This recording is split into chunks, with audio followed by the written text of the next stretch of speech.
Tim here with Red Wing RC, and I'm here today with Tom. How's it going? Pretty good.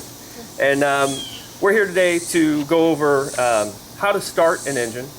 We also wanted to show off a new item, this AeroPulp plane restraint, which is a really nice item. But first of all, what we want to address is 4 things: how to start an engine easily, what to consider before running it, how to tune an engine, and how to troubleshoot an engine if you start running into problems. So to do this, today we have a brand new DLA 58 engine that we're testing out. And a lot of times these new engines, the carburetors are dry, they haven't had fuel in them, and so it takes quite a bit of work to get the fuel up to the carburetor. We'll show you how to do that, but before we get to that part, let's talk about the things that you do need to start an engine. So basically you need 3 things to get an engine started. You need spark, you need proper fuel mixture, and you need to make sure you're getting fuel to the engine. So if you have these 3 things, you got spark, you got proper fuel mixture, and you got fuel to the engine, and it's still not running, then you're pretty much running into either a compression problem, or basically you could be running into a more serious carburetor issue.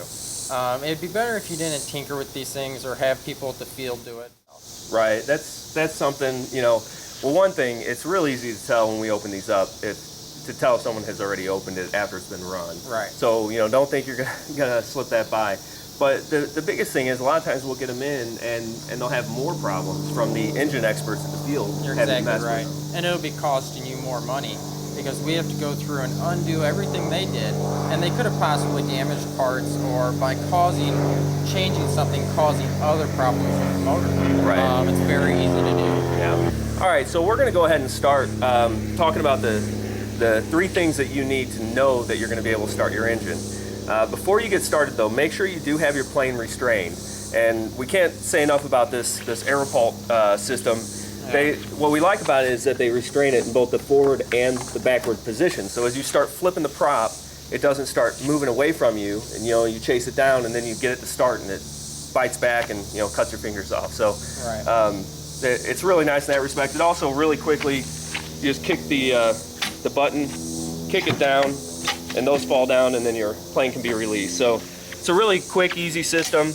Really nice, sets up pretty quick at the field. You know, once you set up for your plane for the day, you're good the rest of the day really, really quick. So, okay, so first of all, to start an engine, you need spark. Seems pretty obvious, but we need to go ahead and test that to make sure. So what we're gonna do is, first you're gonna take the cap off of the engine.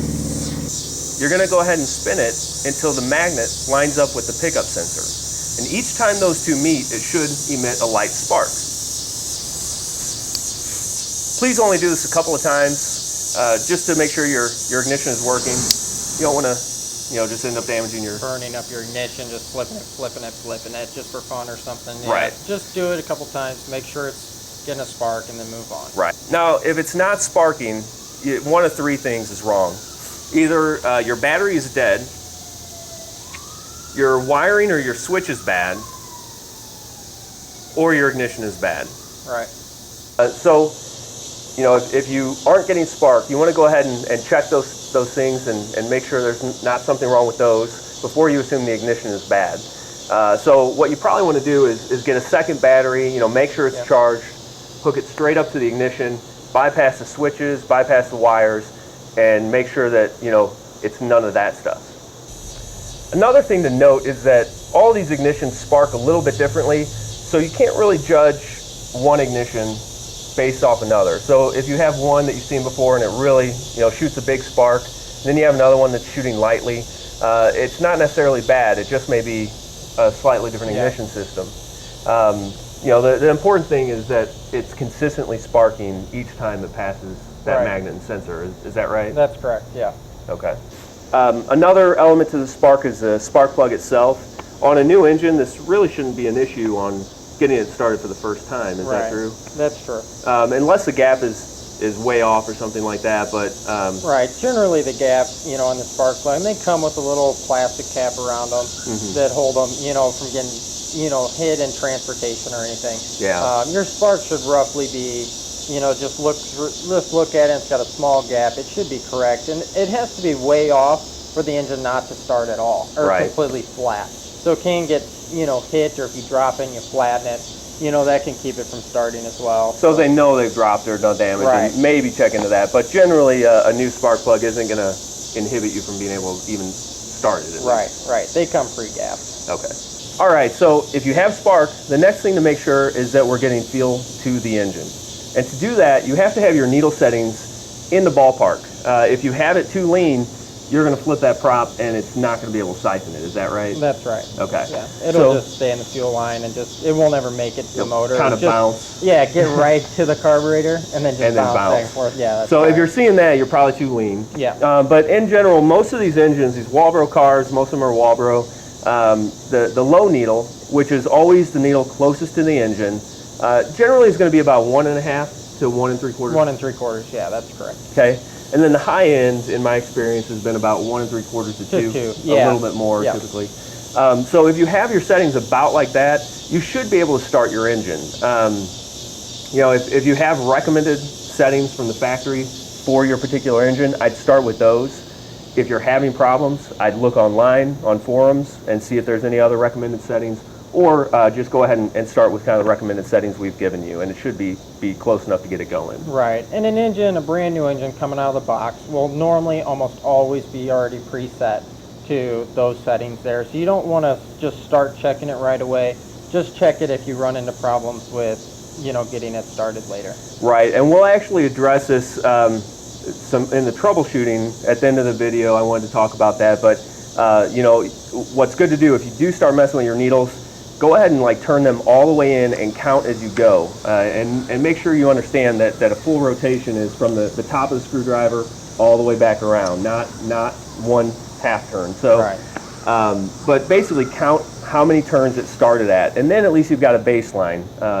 For if you start tinkering with it, you can get back to where it was and kind of start trying from there again. So yeah, and a good way to keep track of that is I always put a black with like a Sharpie, a black mark on your screwdriver. So in that way you can pay attention to a full, revolution. like a 12 o'clock mark. Yeah, right. A lot of times if you don't, you can spin it and then you'll second guess yourself. Yeah, I've definitely done that. Yeah.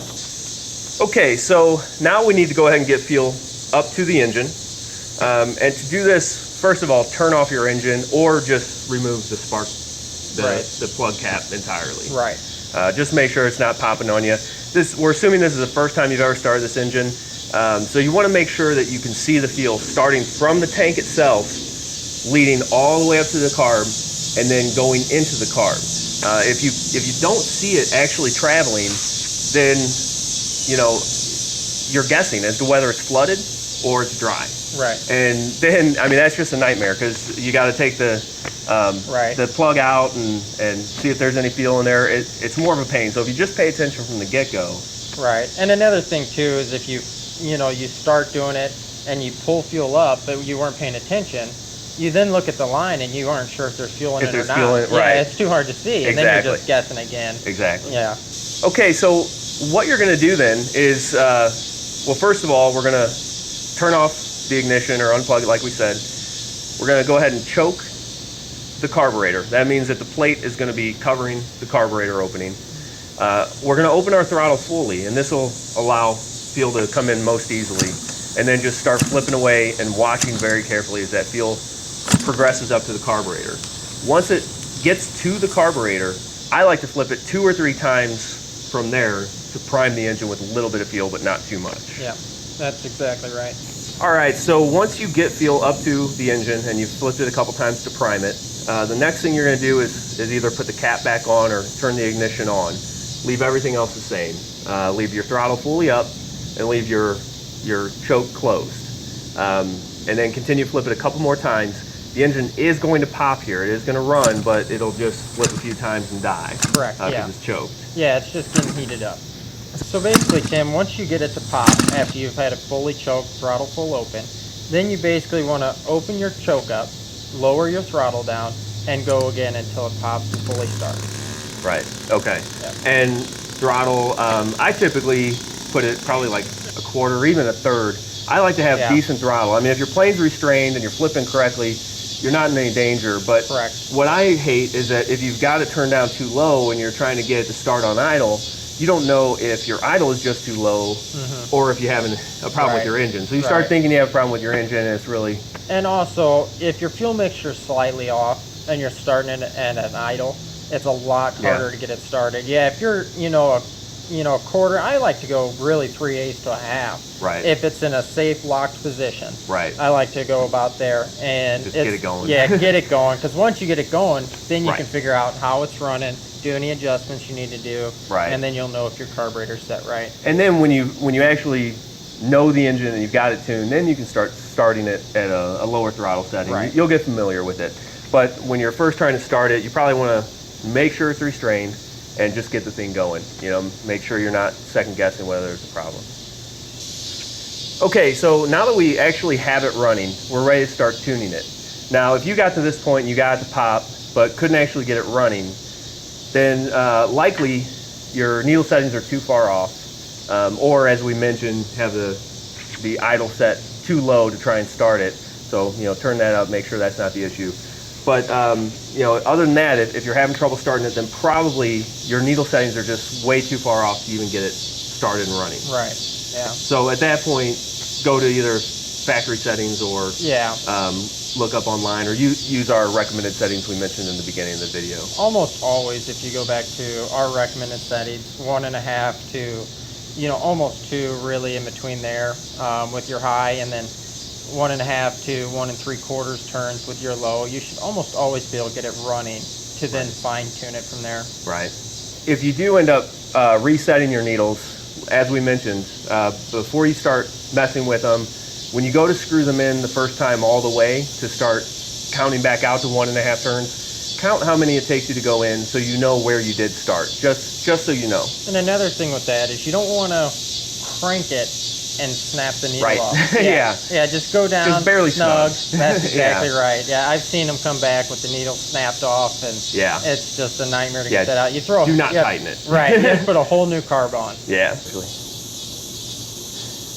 Okay, so the first thing you want to start with when tuning an engine is the high-speed needle. You really can't even start working on the low needle very well until you get the high close. So to do that, what we usually do is, just get it running and then go ahead and kick it up to full throttle and listen to it.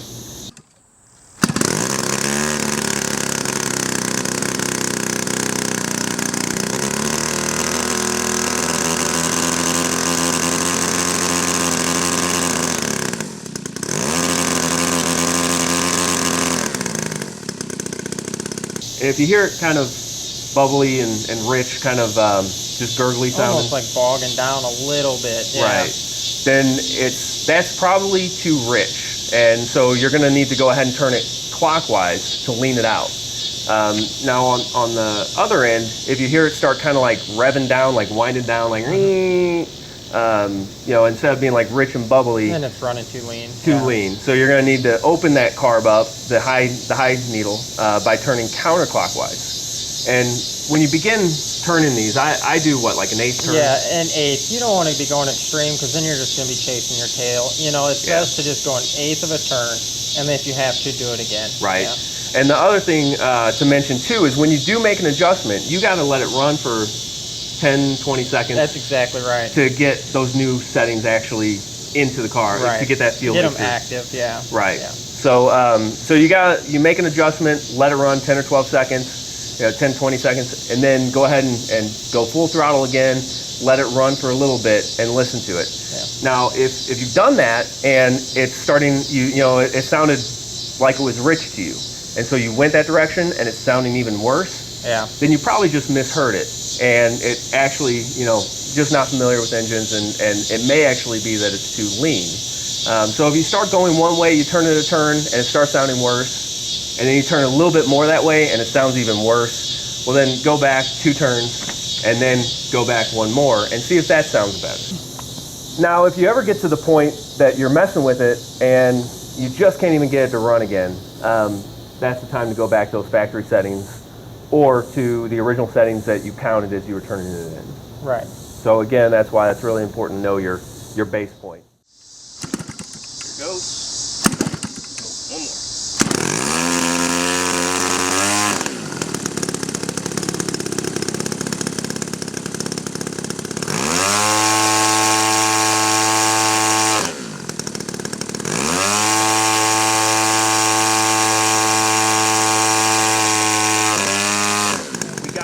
high end sounding pretty good, as you saw, so we're going to start working on tuning the low end. To do that, what you want to do is you want to bring it down to an idle. Just kind of let it idle for about 10-15 seconds, kind of let it unload, or I guess load up really. Yeah. Basically get all the fuel out of the venture of the carburetor. Okay. Yeah. And then from there, the low end needle controls basically from about the 0 point to the halfway point, and the high end from the halfway point to the full point. So what you're going to do is you're going to let it idle for about 10 seconds, and then you're just going to gun it. And then in that transition point, if it sounds just like the high end, if it sounds fat and bubbly, just really gurgly, then it's probably too rich. Yeah, you need to lean it out a little bit, and which is clockwise. Right, So and about 1/8 of a turn at a time. Right. Yeah. And then on the flip side, if you gun it and it kind of like revs down and then goes like, and then kind of speeds back up, then you're too lean. You're it's kind too of lean. Yeah. It's kind of starving for air, I guess, right? Or fuel. It's starving for fuel. Yeah. Yeah. And then as you get, it's already full throttle, so it kind of evens back out, picks up the fuel. Right. Right. So. And again, with this, it takes some experience learning how they sound, and every engine sounds different. This one kind of threw me off a little bit when I first tried it as well. And another thing too is you can affect your low end, just your idle speed with your low end setting. So if you're too lean, your motor will be revving higher than it should, and you'll never, even if you back the idle screw out all the way, right, your carburetor will keep that motor going at too high of a speed. So that's another thing, to pay attention to. And then if you're too rich, your motor at an idle will be too low of an RPM, and you can crank in your idle setting all you want, like your idle screw. It'll just be kicking, like it'll almost sound like misfiring. Right, yeah, that's exactly right. Yeah. And it won't be even as well. It'll sit there and be an uneven idle. Right. And lastly is adjusting your idle. What I personally do, I take there's an idle screw that keeps the throttle arm from going too far back.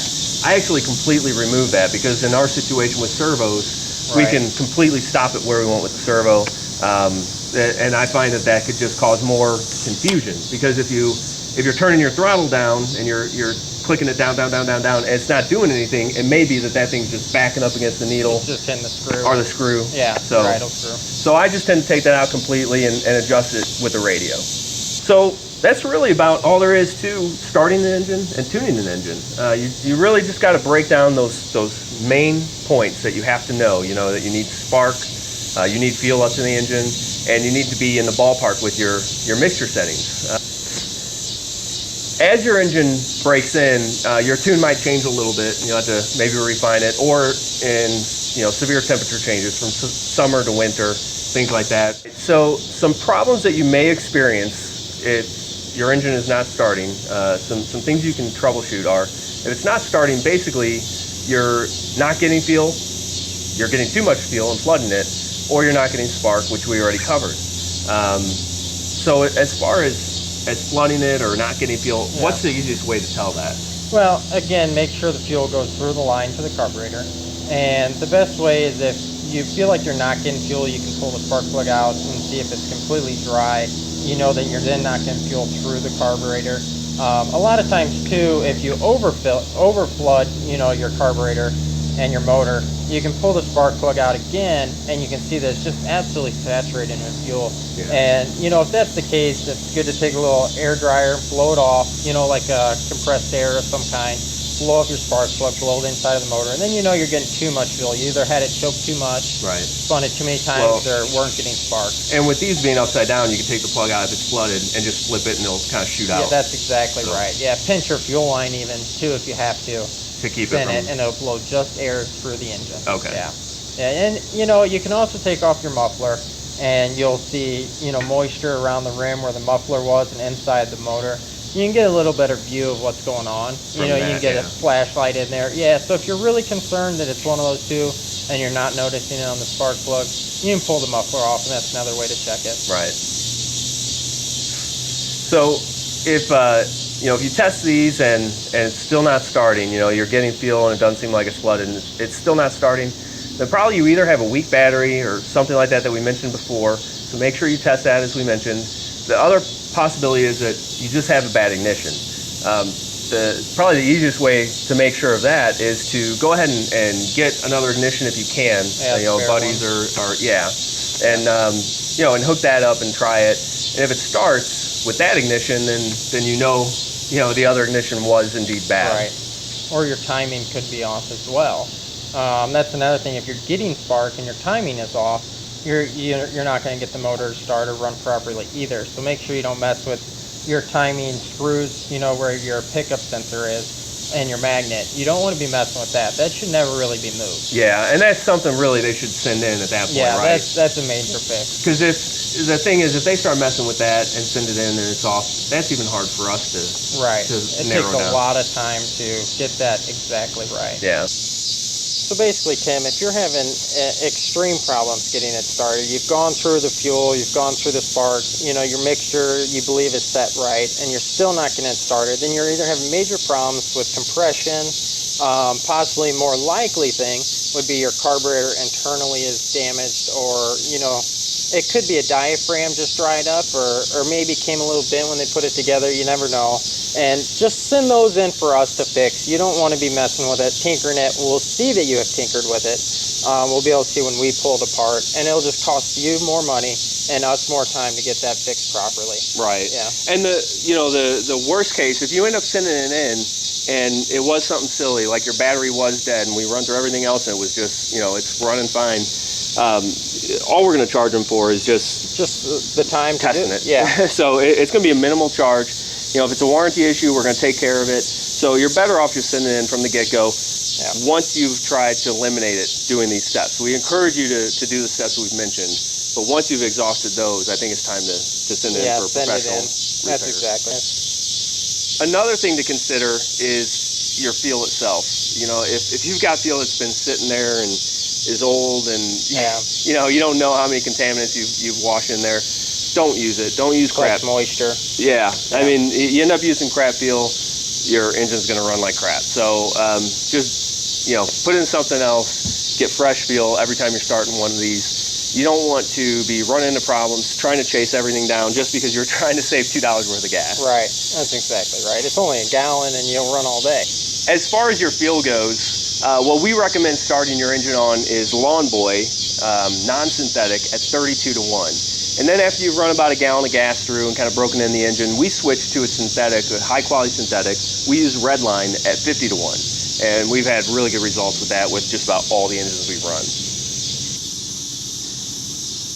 So we hope you found this helpful. And, you know, I think having these starting points for starting and tuning an engine can really save a lot of headaches and frustration when you're first starting with a gas engine, or even if you've been doing it a long time and you run into one that just wasn't that easy out of the box, you know. Yeah. May it come just slightly tuned wrong or something, you know. It's Yeah. good to know the basics so you can get started and you're not wasting a lot of time, you know, just turning your wheels and getting nothing done. Getting frustrated and getting Yeah. mad. So we hope you've really enjoyed this, and remember, you know, buy Red Wing so we can continue to bring these informational videos to you, and be exceptional. Fly Red Wing RC. Thank you. Thanks.